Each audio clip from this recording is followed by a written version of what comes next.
Because cloud was built initially to give you the scale and give you the commodity and the ability to kind of replace things much faster. But now with this stability of hardware, we don't need to do it that frequently anymore. And for medium or small workloads, you don't need the cloud because it's much cheaper to actually run it and stuff. There's premature optimization. I think the premature automation is a thing as well. I think you're right. Maybe we'll see more educational interfaces where people can learn languages, learn math, computers, whatnot, just by talking to each other. Not math. Not math. Okay. don't put LLMs in charge of learning math. To some extent. To some extent, yes. Welcome to Plan 8. I'm Andrey. And I'm Alla. And together we unpack the challenges we're busy solving as technology and leadership consultants. We've known each other for over 15 years, but we haven't worked together since I think COVID or somewhere around that time. So welcome to London again. Good to see you finally.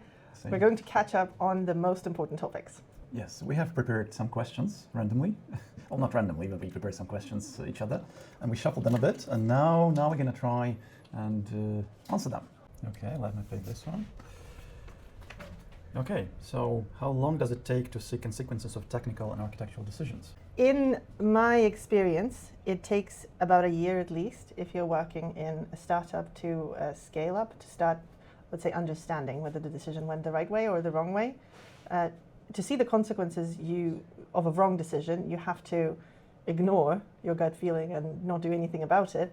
So I think after you start realizing that something's not exactly right, it's about another year until it starts really biting you. So I would say in a fast to medium paced environment, it's about 2 years all in all, if you don't do anything about your suspicions. Mm-hmm. Did you have experience that, after maybe 2-3 years, you met the people from the same company where you worked and you realized the decision that you made were actually not good? Because it happened to me. I think not exactly maybe meeting people after a while, but towards the end of a project, there was a time when I thought, okay, maybe we could have done this in a slightly simpler way. So it's not like the decision was completely wrong. I think it could have been more lean, so to say, had we chosen some different form of architecture. Mm-hmm. So there was room for improvement. I wouldn't say that it was wrong. I wouldn't say there were lasting consequences, but there was room for improvement. Okay. Now my turn, I guess. So pick something. Ooh. Which popular film are we living now? You mean now or? Yes, now. So basically, now is the age of AI and creator things. So which film are we living in now? I mean, Matrix comes into mind like the first thing, because it feels like something is not good. Something is probably being simulated, and because if you go back maybe a few years back, maybe 2 years, 3 years before ChatGPT, before AI being like the big bang, it felt normal. But now, especially in our craft, like software development, it feels like everything is changing, and it doesn't feel that real anymore. Because some of the skills, like can't backside ones, the skill like 90% of the skills became like worth 0, and 10% become more and more useful. So it feels like the shift is huge, and it doesn't seem real, and that's the Matrix unreality. That's what it feels like to me, at least. Yeah, I would choose a different film, but I think there's something to the Matrix effect, where many people who work in information technology or as creators or generally work in the intellectual professions, they have this yearning to have something tangible.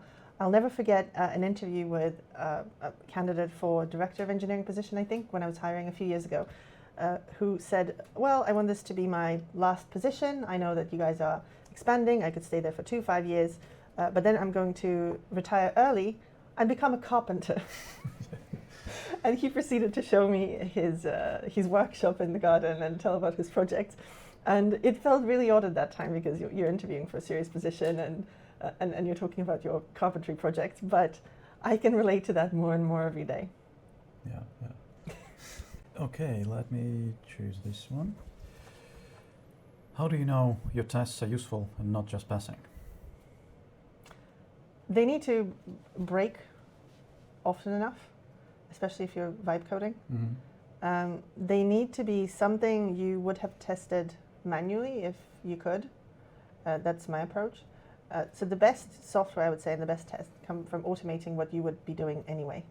So if you have a scenario in your mind that, okay, I need to make sure that this works like this, and you automate it, it's a useful test. If you're generating tests, God forbid, or just writing them for higher coverage numbers, most likely you will not fit that criteria. Mm-hmm. Yeah, well, I have the same feeling for that. Personally, I've seen several situations when people were writing tests and they were just passing, and then they were writing code, and the tests were still passing. And if you add more features and you didn't add new tests, and they're still passing, that means that you didn't break anything, and that means your tests are basically useless. But yeah. Okay, next one. I don't remember whether I wrote this or you did. What part of your delivery process do you intentionally keep manual? What part do you keep automatic? Yeah, it's a good question, actually. To be honest, I don't know the answer. On one side, of course, we're trying to automate as much as possible the manual work, the things are being repeated.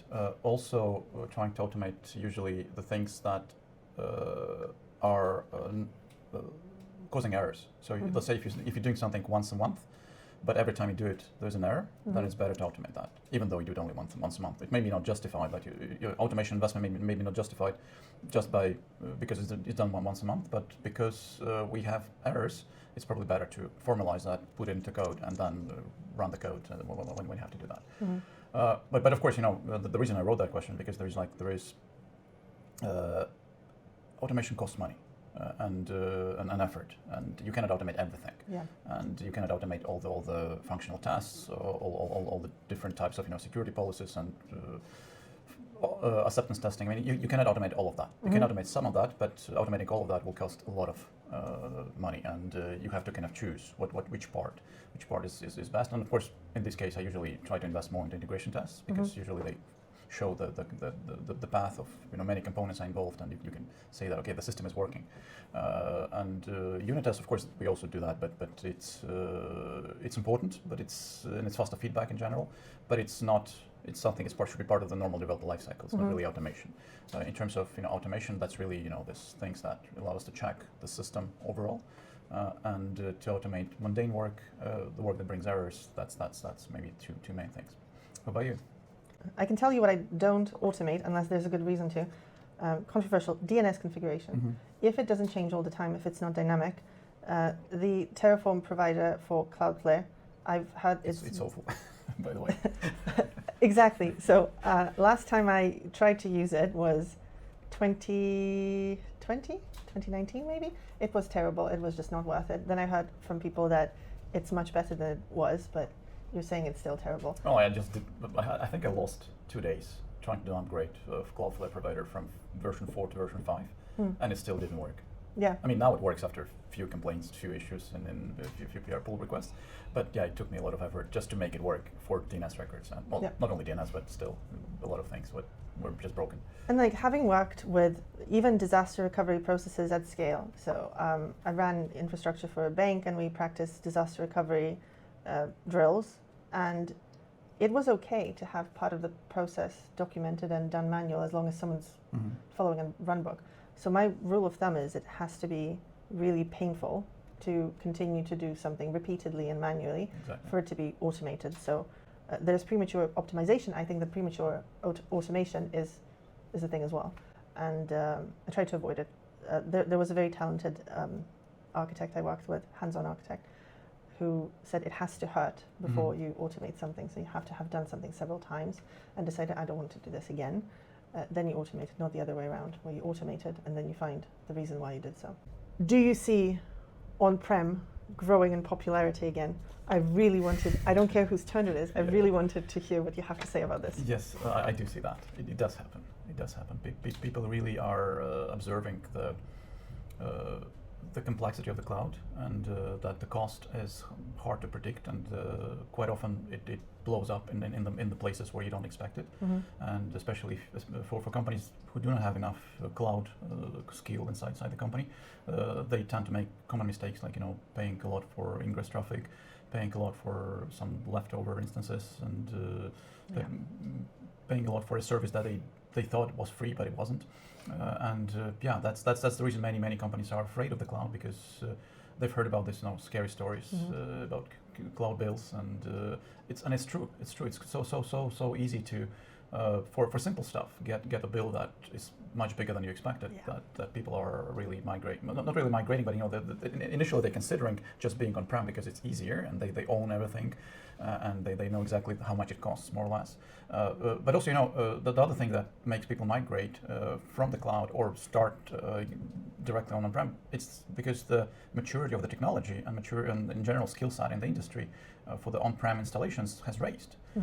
We have lots of people who can do that for like normal money, and you don't need to pay so much for as you would do for the cloud providers. So yeah, I mean, I really hope that cloud costs in general will go down.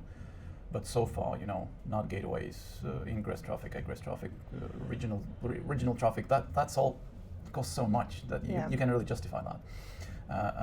And yeah, you probably know about DHH, the Ruby on Rails author, and who migrated whole infrastructure from Amazon to on-prem, and they save a lot. And then another reason that people do that is because the reliability of hardware actually has raised as well. Servers can live much longer than before. We still, of course, they still die. They still cannot be replaced. But I think hardware reliability is much better now than it was, because cloud was built initially to give you the scale and give you the commodity and the ability to kind of replace things much faster. But now with this stability of hardware, we don't need to do it that frequently anymore. And for medium or small workloads, you don't need the cloud because it's much cheaper to actually run it inside. Yeah, and then for super large workflows, people build their own data centers, don't they? Yeah. I think there's an entire trend of buy versus build, shifting more towards build now, both with the cloud and infrastructure, but also with development. So now a lot of SaaS is going to become less needed because people can just build their own very quickly with good engineers and with a lot of the mundane things automated away with your lovables, etc. Yeah, and we have a lot of cloud native technologies that you can just configure in like 1 day or 2 days, and then you have the fully functional data center that serves your needs, not necessarily like the same level of functionality as Amazon has, but the one that serves your needs. 1, 2 days, 3 days. You can get good enough configuration for automated provisioning, virtual machine creation, serverless deployments, if you will, quite easily. Another thing that, especially in Europe, people are considering data locality, data sovereignty. So they want to run things for themselves because they don't trust American clouds. Or anything else. Yeah. Exactly. Cool, thank you. I really wanted that one to come up in our draw. Now, it's my turn. next. I guess. Yeah, let's choose this one. When speed hurt quality in the past, what did you change? I will answer it a little bit from the side. So we're not talking about software delivery. We're actually talking about incident management. I've seen the worst things happen when engineers responded to an incident and were trying to think and type at the same time. So what usually happens is they don't realize that whatever you're changing now, you're changing most likely in production or with a close effect on production. And you need to be absolutely sure what you're doing, and you need to be able to reverse this. And when tensions are high, there's pressure to do it quickly. So I've seen people basically break a database. Luckily, it was not the primary database. It was one of the views. So the data was available for replay because they were trying to fix an incident operationally with connected directly to the production database. So what I've done in the teams that I had control over, so not as a consultant, so I implemented a change to the incident management process, splitting the role of the person driving the process and the person executing the changes. So the person executing the changes always has to wait for the person driving the process to say, okay, we're going to do this now. So they cannot be thinking, making decisions, and executing at the same time. So some people who are, high performers, but a bit more creative in how they operate, didn't like that. But number-wise, the issues from the incidents went down in their severity and frequency after doing this across teams. Yeah, I can also give you my example from my past. We had a system, Java-based system that, of course, it like to make a full deployment, it would take an hour. Mm-hmm. To build things, to compile things, to deploy things would take an hour. So of course, sometimes in certain situations it was not okay. We had to make it much faster. And because it's Java, and you could have replace the class files on the fly in the production server. That's what we actually were doing. Initially, it was like just a crazy idea. Like, let's just replace that class, and it worked. And then we actually even implemented a special automated procedure to deploy the change, as part of the Git change, to the server automatically through a pipeline. So that we had like a normal release, which took 1 hour, and then we had like hotfix, which took like 2 minutes. That's pretty cool. Yeah, that was pretty nice in that situation, that we could actually. Initially, it was like, let's do that. Maybe not. Should we do it like should we just copy the class to production servers? Let's try that. It worked, and then we implemented a procedure that made us much faster when we needed that. Another example, there was another consultant who worked on our project, and the way he worked, he was really good at solving problems, but the solutions that he was providing were really messy. Because when you look at this code after that, it was like, it's not readable, it's not properly performing. Yeah, it solved the problem, but it's really bad code. And unfortunately, in that case, the only thing was to actually remove the consultant from the project, because he was not really producing something that other people can contribute after he made a change. Yeah, it works when you are creating an experiment. For example, you're trying a new feature and saying it's effectively a prototype adjacent to a live product, and you say, right, after a certain period of time, we decide if we're keeping it, then we have to do this proper. So we throw out the prototype and do this properly. And if we're throwing it out, then we've done a cheap experiment, which is fine. Oh, that's nice. Which flavor of Agile do you prefer in 2025, or does it even have flavors? I mean, Agile, in your opinion. I would say that Agile has been too productized. So the word kind of became tarnished. So people hear Agile and they don't think about how it started. They think about Agile TM and certifications and your SAFe, your scrums, etc. If we pick a different word to describe what Agile was supposed to be in the first place, I think it would be adaptive. So what is important now is, as things speed up, as the competition in the market speeds up, as products and tech change direction all the time, the most important thing, which used to be called being agile, is to be able to adapt quickly. And all the processes should be built around that.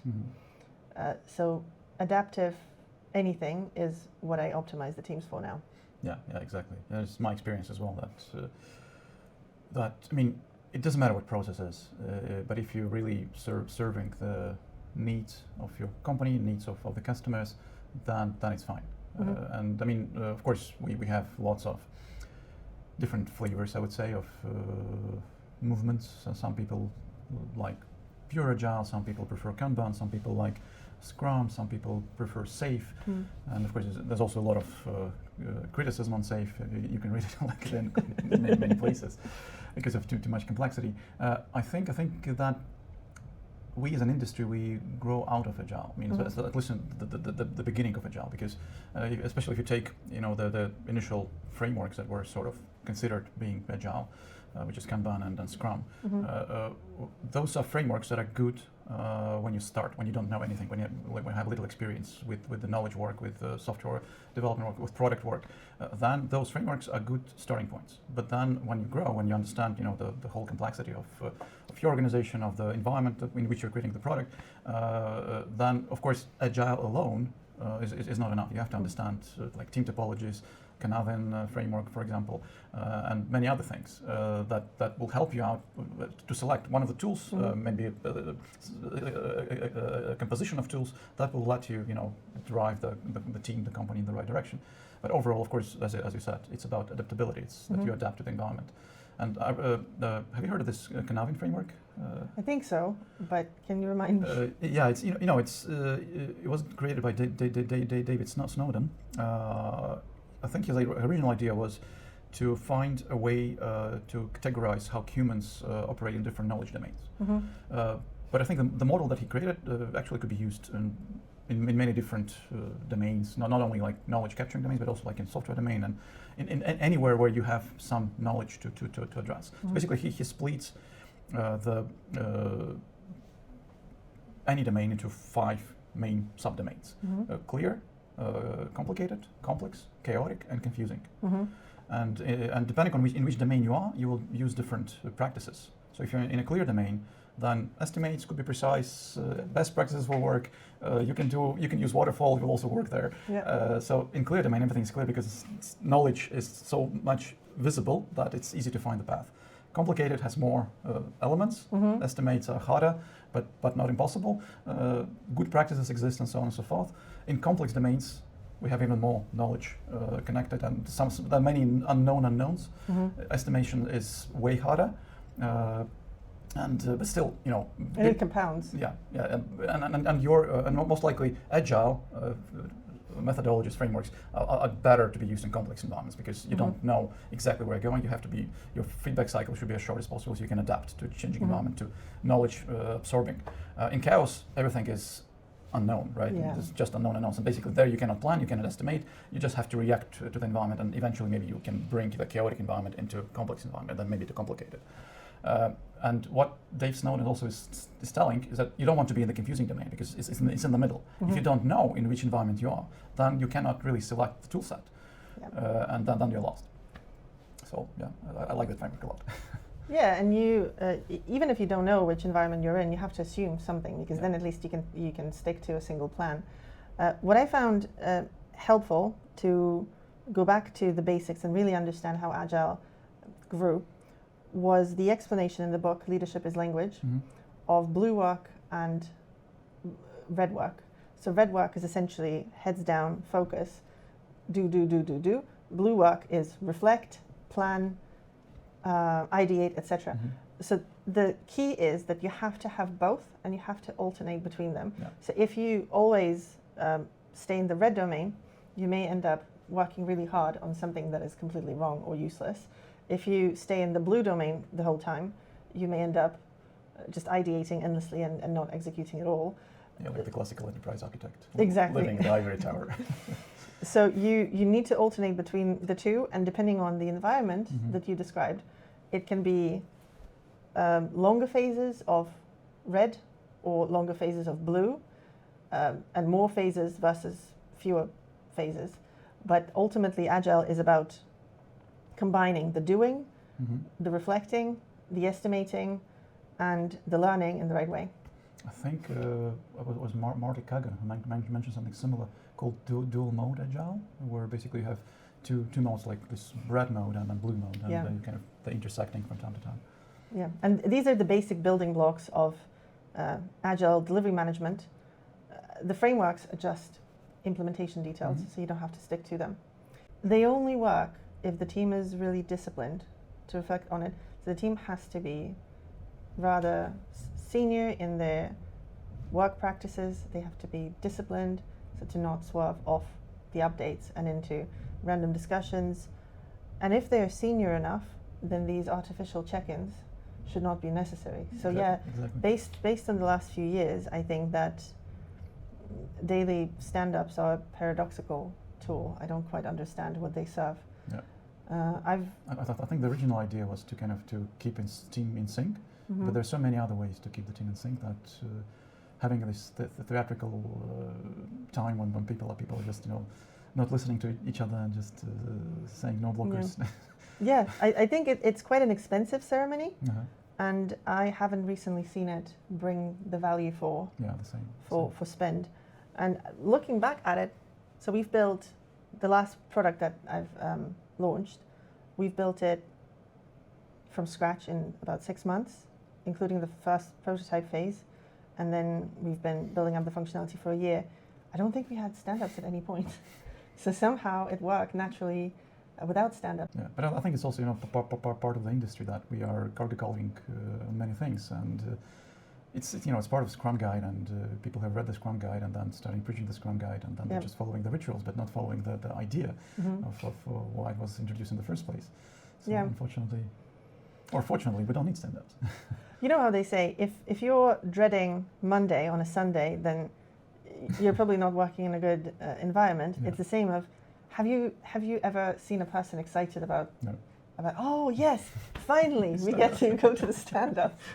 Although at the same time they might be excited about the retro. So I've seen people excited about the retro because they want to share their learnings from the last sprint. I've never seen anyone excited about the stand-up, including people mandating that there's a stand-up. So I'm usually the person excited about retros. Yeah, there you go. Yeah. So I think that even Agile delivery managers or facilitators of any sort, I've seen them excited about the retro. I've never seen anyone excited about a stand-up. So that's probably a sign. We want people excited and motivated. What would you be prepared to skip if you had to ship something urgently? Yeah, that's a good question. I mean, yeah, I would definitely take some shortcuts if it really requires, to keep the business afloat and maybe help the customers in some way. Yeah, well, but if I know the components of the system and I know exactly how my change will affect them, then I can skip a lot of things. I can skip the pipeline, I can skip the tasks, I can skip some quality gates, but only if I'm confident enough that it will actually work, and if I'm confident enough that I have a rollback mechanism, because otherwise, of course, it's too dangerous to skip things. In normal situations, of course, I would assume that I have a pipeline that can deliver a change and can roll back a change or roll forward a change quickly enough for me to experiment in any way, and then in that sense, I don't need to skip anything, right? And in some projects, I managed to achieve that. Like in some projects, there are good CI/CD pipelines fast enough that could react to any change in Git. So in like a few minutes, you have a new version of production. So in this kind of environments, of course, it's easy to do whatever, right? And you don't need to skip anything. In the environments where you don't have the luxury or the good things, then you have to sacrifice something. And sometimes because the pipeline taking 2 hours, you have to skip the testing, skip the quality gate and stuff like that. And but then it all depends a lot on how much you know about the system, because otherwise you're acting blind, and that's what I don't want to do. I don't want to act blind. Yeah, I only have one thing. Two things that I wouldn't skip to fix something urgently. So if we're talking about an incident, I've seen very high impact incidents and the stakes are extremely high. So the only two things I wouldn't skip is, number one, write down all the manual steps that you followed. Yeah. And people often skip that and bad things happen. Yeah. So always keep track of what has been done. And number two, data backup. So yes, we can skip some of the gates, we can YOLO it as long as the data is backed up and you can restore the data. Because even if you cannot restore the working functionality quickly, you need to make sure that you haven't permanently damaged the data. Yeah, true. How many Slack channels or dashboards do you have? Do you check daily on average? Do we just when you are in an active project, how many do you have? So I usually have a product dashboard, a single one which gives me an overview. I would have an operational dashboard, which is not analytics, but things like information about the domain that someone like customer services or editors or someone like that would use. So I check that, and I don't check costs daily. I do check any release channels daily, as in what has happened since I last did X. I check the delivery pipeline daily, as in when working Kanban. So as in what has changed, what is ready for acceptance testing, etc. And I don't check alert and incident channels. I just react whenever something happens. But then if we're in a larger, more mature project, then I do check things like incident stats and I need to think between different types of product. For a live but smaller product, so a startup or small or medium enterprise, I would check product, operations, delivery pipeline, any team updates, anything that someone would post in general. So that's 4. And I don't check alerts because I check on them when they happen. So 4 at a minimum, because we don't have, if I'm in charge, we don't have stand-ups, so we provide updates proactively and just follow them. Then if we're talking about a larger team, so companies with 500 employees and up, where I'm responsible for an entire area. Then on top of these, there would also be DORA metrics, any cross-company changes, new product lines, etc. So that's 6. Incident metrics, and any larger planning metrics, as in, if we're planning for a sprint or a race or a quarter or whatever, where are we according to the plan? So it's always under 10.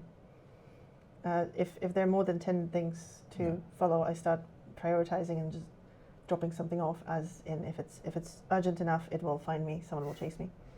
Yeah, it's the same principle of following with the news. I'm not following the news in general. Yeah. If something bad happens or good happens, I will know it anyway through other noise happening around me.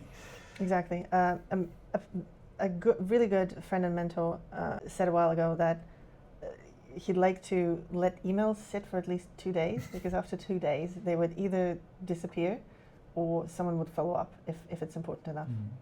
If you were to make a digital literacy curriculum for everyone in the world, what 5 areas would you include? Just basic usage of the computer, that people should know how to turn it on, turn it off, and open basic windows, basic applications. I would probably also teach them typing, like fast typing. Most of the people who are proficient with computers, they are fast typers, and that helps a lot. Maybe as a side subject, I would include emoji language, because sometimes it's really could be really annoying that you don't know what different things mean in different localities. Yeah. And sometimes also when people don't know how to use the ancient emoji language with the colons and brackets and all that stuff. So I would also include the usage of spreadsheets, because that's what people should know how to do. Spreadsheets, charts, pivot tables, so they know exactly how to use Excel, because we have to work with data. AI will probably help us, but not that much. We still need to be able to do that, and I think they do that in schools already, more or less.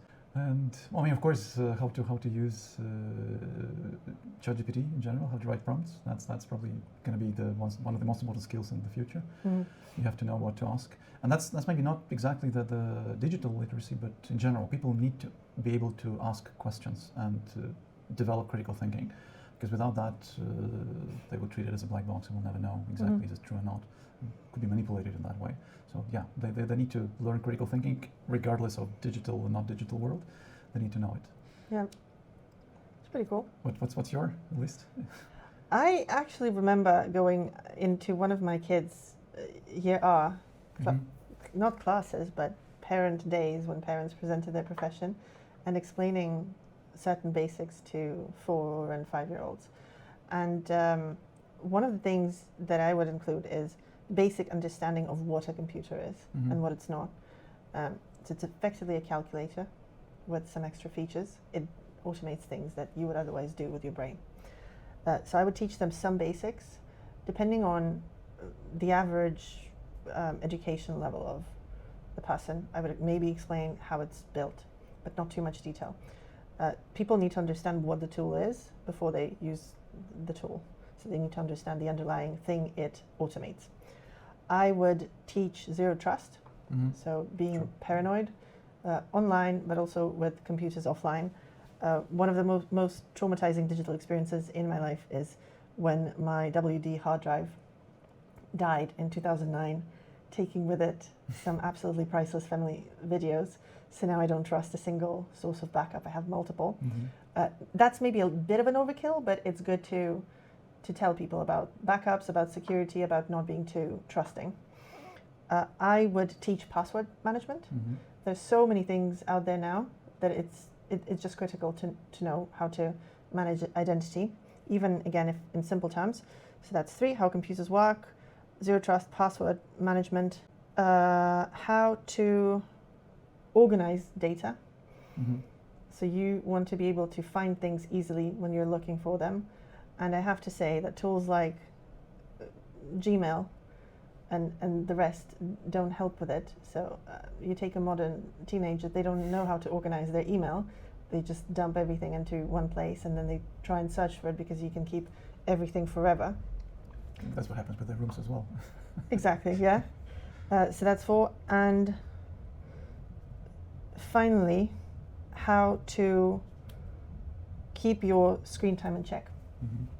Because devices are becoming extremely addictive, and it's not just about young people, it's about everyone. So I think I see more people our parents' age addicted to their phones than teenagers addicted to their phones, because teenagers are at least mass harassed by parents and teachers that you have to limit your screen time, no phones at school, etc.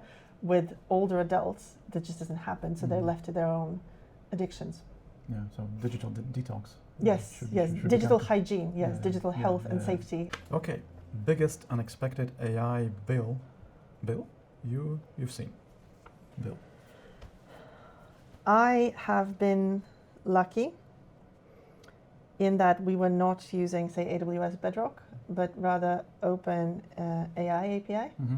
I think because of how their pricing works, we maxed out at something like $500 in a single day before the API key stopped working and the problem was detected. It was very unfortunate, actually, because there wasn't even a way to pay your way out of it. It's just you reached a certain limit and that's it, you can't do anything. So we had to switch to a different account. So blessing and a curse. But 500 is the highest I've seen so far. I think with either bare metal infrastructure or cloud models as opposed to SaaS models, it could be much worse. The biggest bill I've seen, I think, not in AI, in a consultancy on a different project, was $50,000, I think, in AWS cost because someone accidentally leaked a key, and someone resourceful used it to mine Bitcoin. Okay. Yeah, so many stories on the internet about recursive Lambda functions. Yeah. Yeah, but I think we're going to hear some stories in the future about people being left in debt because they forgot about the OpenAI keys somewhere, or they just overused AWS Bedrock in some way, and we're going to hear some stories. So I think it's coming. Yeah, I mean, your usual cloud cost models are hard enough. You know, things which are completely basic arithmetic, like the number of hours you're running an EC2 instance. That's easy. And then you have LLM model costs where you have to think in tokens, and you have to understand what each token means. So the math becomes just not straightforward for a human. So unless you sit down and actually calculate it, you can't track your costs. So with an instance or even, say, a database, you can kind of estimate it in your head. With LLM usage, you can't. So I think there will be a lot of AI billing and cost optimization consulting opportunities coming up in the next couple of years. I know the answer to that, but I want to hear you say it. Back-end or front-end? Back-end. Still back-end. I mean, I'm okay with front-end, but I just like back-end. It's more predictable, so to say. Because front-end has so many options and so many things to think about. I mean, I really respect front-enders, but it's not my thing.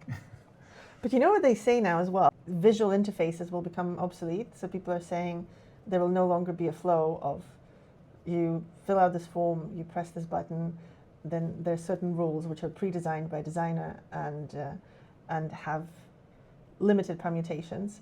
And instead, the interfaces will become adaptable on the fly and remember your choices, etc. So I think there's some truth to that people will move to other ways to interact with backends. The backends are going to stay the same in the end. There's so many tools now where you can speak and speech to text tools, dictation, summarization, etc.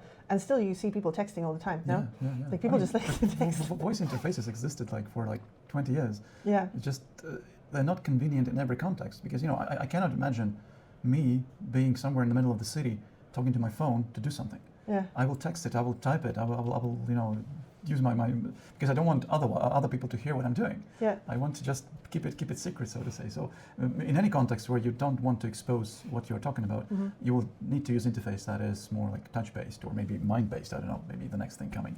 Yeah. I think visual interfaces will still be needed, but they will definitely evolve, and maybe As you said, we will have more fluent visual interfaces which will adapt to the user faster and will give more convenient options for specific user. But visual interface as such, of course, will stay. I'm pretty sure it will stay. I mean, we're still writing emails. We're still texting to each other because it's easy. I really hate when people send me audio messages. Voice messages, yes. Oh my God. Because I mean, it's so hard. You have to spend pretty much the same amount of time person used to talk that message to listen to that message. And it's like, hi, I just thought it would be easier if I record a voice memo because I'm doing X, Y, and Z now. I actually think that I am getting to a new level of respect for front-enders now that it's much easier to write front-end. Not even front-enders per se, but more UX designers and engineers who know how to push back against complexity. Because building things is very easy now. It's deciding what not to build and how to minimize the noise thrown at the user. That's super important now. And the reason why backend is sometimes easier is you build for everything, you know. You say, oh, okay, you can have an API and it can do this and this and this and that if you want it. But when you're presenting something to the user, you need to help them solve their problem in a very specific way that is fine-tuned to them. So I think it's actually part of the service. So when you don't want, you know, we're not going to go down the Apple versus Android route, but after I switched to iPhones, I never imagined going back because I do want the simplicity and the limited choices, so I'm not distracted. And Apple interfaces give you that. It's the same with products. Like you want to solve your problem without doing 50 different irrelevant things along the way that you can do, but you shouldn't be doing. And designing a UI like this and implementing a UI like that is smooth and focused is pretty hard right now. And I have to say that the SaaS products that I've been using for years have now gone through shitification because there's just this, you know, AI helper thing screaming at you everywhere, and I don't need it. It's actually not helpful because they're all basic and they usually don't give you anything useful. Actually, just recently seen some product, I don't remember the name of the product, but they introduced a feature to disable AI throughout the product. That's really good. I'll pay for that, yes. Maybe that's like a paid feature. And there are too many options. It no longer allows me to easily find what I need because first I have to look through a massive menu. You know how in the most top-end restaurants you usually have a super short menu. I'm not talking about sets, I'm talking about, you know, a la carte, but it's still short. Yeah. It's in like cheap eateries that you will get a 1,000-item menu and then you're sitting there just not knowing what you want. So I think I'll stick to backend where I can.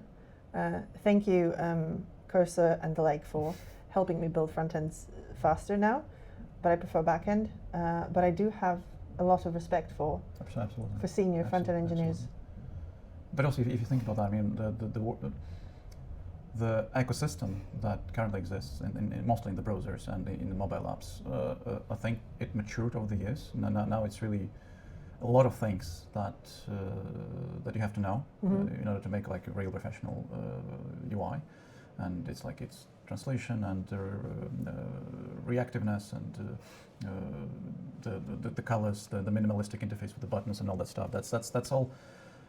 That's a lot of things. That's a lot of things you have to know, and especially if you're really trying to make responsive design, and that's super hard. Yeah. And yeah, it's good that we have front-enders. Why is Jira considered so bad by so many, or is it actually bad? What do you think? Jira at one point received too many options. So basically Atlassian tried to make it work for everyone, for every use case, etc. But it's not unique to Jira. I would say that Azure DevOps is the exact same product with a better integration into CI/CD, and it has the same issues. So there are too many options, but it's not the product that is the problem. So the product maybe feeds the beast. So the options for customization make it easy for someone who's out of control with complexity to create that complexity. But the basic Jira setup is not bad at all. So you have to make a decision on whether you're opinionated about things, and then you limit your user base to those who prefer something like an iPhone with limited things you can do with the interface, but it does them really well, or you want endless customization. So Jira went the endless customizations route. But at the same time, not everyone would be able to work with something like Basecamp. So you mentioned DHH before. One of the co-founders, they're extremely opinionated. So the tool is tailored to the way that they work. The tool is tailored to their workflow in a way. You can probably do Kanban. You wouldn't be able to do Scrum with it. But it's very opinionated. But it's simple and clean, and everything you have there just works out of the box. It's easy. Yeah.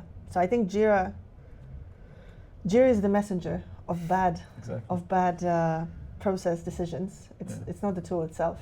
Yeah, that's my observation as well. That whenever you see, whenever like in the project where you feel that Jira is the problem, then it's a manifestation of organizational problems, not the tool itself, but the thing that companies trying to address the complexity with customization, and they introduce even more complexity because of that. Yeah. It's not just Jira. You can say the same about Excel. Yeah. Like Excel is not the problem. It's what you do with it. That's the problem. Actually, one funny thing, I was actually trying to help one company to make sense of their development workflows, and we tried to analyze what do they have in Jira. And I think they had like 300 projects or so. Nice. And I just tried to understand which part of the work that they registered in Jira is actually in progress. So I started looking at the statuses of tasks. I think we counted like 430 different statuses that exist in that organization. Nice. So of course, when you have so many views of what is in progress, what is done, what isn't like postponed, then obviously when there's no clarity, it's hard to bring anything into that, because everybody, they had only like 120 people in the company, but they had 430 statuses to represent the complexity of their view of how they do their work management. And eventually I gave up because I couldn't, find a way how to unite that into a common view, because obviously they just were too separated. The boundaries were too strong, and was no real reason to bring them on the same page, because they really were so different. I think Simon Wardley explains this really well. He talks about maps, but it applies here as well. In order to have a map be useful, or in order to have a project management tool give you a useful representation, you have to model at the correct level of abstraction.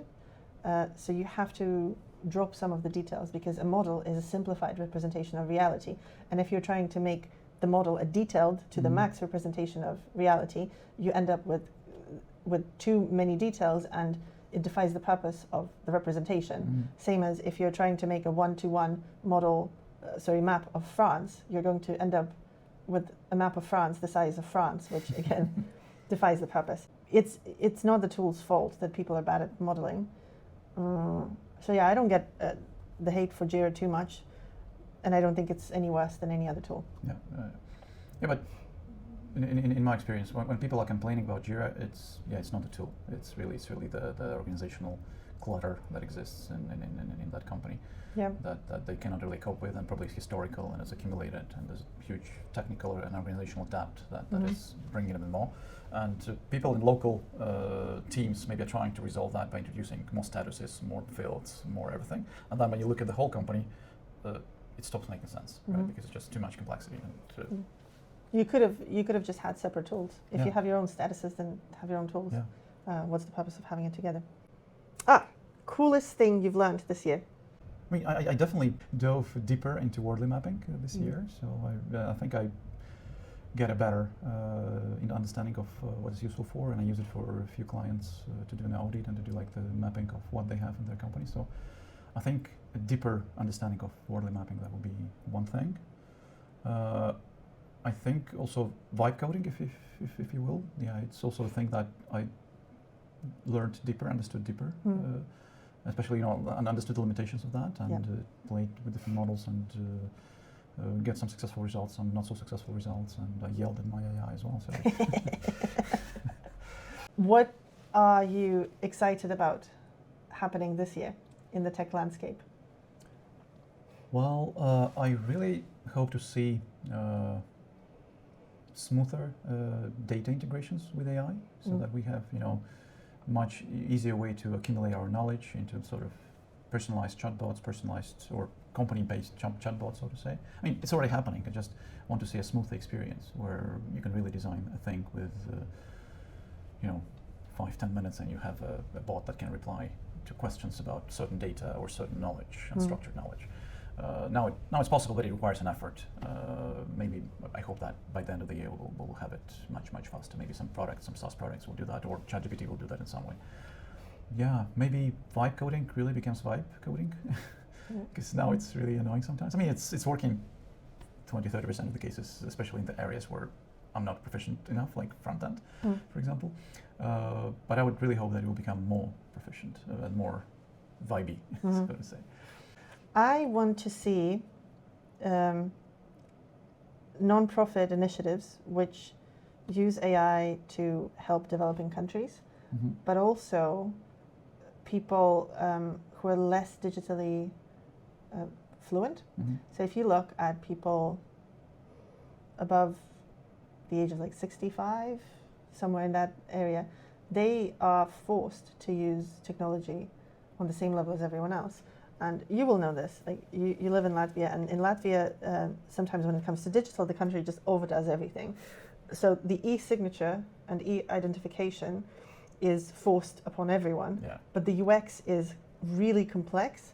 So yes, it is secure. I know the people behind it is secure, it's bulletproof, maybe more than it should be. But for your average user above a certain age, I would say even I struggle sometimes with all the just go to the website, there's so many options you can choose from. Yes, so some people are effectively alienated by this because they cannot keep up with the progress. And I would like to see AI tools help bridge that gap, so make technology more accessible. So instead of trying to do more, like I don't want to be able to create more features or create more funny tools or new video filters with AI. Instead, I want to make things which are useful for the majority of people's lives more accessible to other people. So as an example, I think that ChatGPT voice is brilliant because when used correctly, it could help people who are illiterate. So people who cannot write or read, it could really help them do the things that they need to do to get out of where they are. And I would like to see more activity in that space. I think you're right. Maybe we'll see more educational interfaces where people can learn languages, learn math, computers, whatnot, just by talking to each other. Not math. Not math. Okay. don't put LLMs in charge of learning math. To some extent. To some extent, yes. Coolio. Thank you so much for making the time on your visit to London to meet me and record. I hope to see you soon again. Yeah, definitely. The same. You can do bloopers this time. You might show them at least on the short.